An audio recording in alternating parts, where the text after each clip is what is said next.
Hello and welcome to my Yu-Gi-Oh channel. Make sure to subscribe for more daily Yu-Gi-Oh content. So today we've got a new card which is coming out of Dawn of Majesty. It's called Antagonistic Intelligence ME Saya. It's a level 8 light attribute cyberse type pendulum monster with 2500 attack and 3000 defense. It has a pendulum scale of 0. With the pendulum effect, any non-monster card sent to the graveyard is banished instead. And the monster effect, you can only use this card's name's first monster effect once per turn. One, you can reveal this card in your hand, add one other pendulum from your hand or one card from your pendulum zone to the extra deck face up, and if you do, special summon this card. 2, if another monster is normal or special summoned, or this card is in the main monster zone, activate this effect. Send that monster to the graveyard during the end phase of this turn. Okay, for me, it's part of the Psy-Frame, archetype, so that's quite a decent ability. It being a pendulum scale of 0 is also quite interesting. You have very few monsters, if many at all, that I can actually name. I think there's like 1 or 2. It's decent because it lets you now,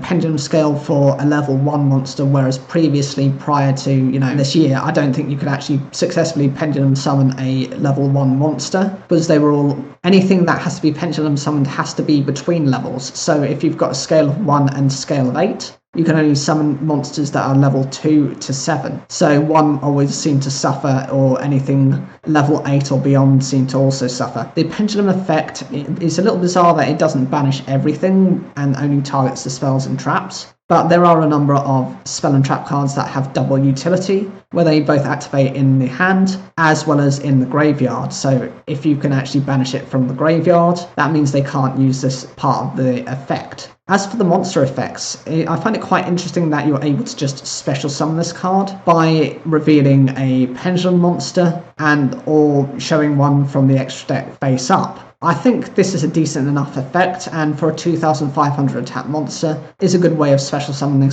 this card to your field without having to tribute anything. The secondary ability is also quite decent because it just helps to prevent opponent's monsters from spamming the board. Essentially, your opponent has to beat you in that turn, otherwise you are able to get rid of their monsters by just using its secondary ability. And since it's a send ability rather than a destroy ability, in a case where you can't react effectively to it,